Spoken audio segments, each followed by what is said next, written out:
All right, welcome back. Time now for Great Day Fitness. Today we're having a little Coach's Corner chat with our friend Joe Carabase. Yeah, this is great. Yeah, we're going to talk about some of the common struggles people have when it comes to their health and fitness. Joe, lots of these, I'm sure. You know, people are blocked. Yeah, it's hard. Yeah, it is hard. Are you talking mental blocks? I'm talking mental block because the reality is like gun to the head, if you ask anybody like, hey, what are 3 things you can do to improve your nutrition? They could probably figure that out, right? There's a lot of confusion for sure, but they know, right? Similarly, everybody knows walking is good, exercise is good, but why are we not doing it, right? That's the hard part. And so one of the things I talk a lot about in my work, especially coaching, is self-sabotage and what I call ants. Automatic negative thoughts. So anytime you have something that is important to you, it could be professionally, personally, no matter, health, well, these ants crawl into the brain, and really it's for a survival mechanism because there's discomfort on the other side, right? And so the automatic negative thoughts when it comes to health could be like reasons why you can't, shouldn't, won't, why now's not a good time, why this is not working, making you think you should have better results than you have in a moment, which makes you get frustrated and want to stop.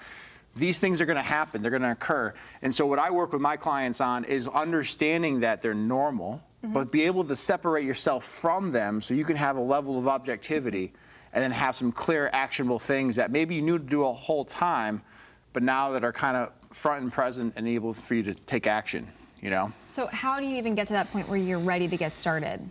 Well, I think the reality is so if people who want to exercise, right, it's not something that they haven't thought about or they want to get healthy about. It's been in the back of their brain, but they haven't been able to do it. So it's like if there is something meaningful for you, something important for you, whether it's directly tied to your goals, maybe you want to look, you know, women say they want to feel sexier, they want to look better for the summer, whatever it might be. Or indirectly, like, hey, I don't like exercise, but I want to be here for my kids. Whatever that is. Well, if you're not doing it, but it's still in you and it's in the back of your brain, the longer you don't do it, the harder it's going to get and the more you're going to feel that level of shame and guilt perhaps that you're not. So now is always the time. Right? But the ants will make you think it's not a good time. Can hypnosis, I know you do hypnosis. Yeah, this is can so that help? interesting. Absolutely. How does that help? Well, hypnosis is just a fancy word for deep state of relaxation. That's all it is. So when you're in You're not going to turn me into a chicken. Go outside. No, I'm not going to do that. Hey, that's already in you. No one has to do that. The chicken is in me. Yeah. What are you gonna do? No, not at all. No, look, and really quickly, on those comedy shows, people have a willingness to be hypnotized, to go on stage and get the smoke, as the kids say. So that's something that people choose to do. But in my work, it's more about creating behavior change or you know, helping with micro and macro traumas. And that is really getting into a deep state of relaxation so your subconscious mind can help reprogram some of the default settings, which a lot of us didn't choose. They were given to us as kids, and also heal.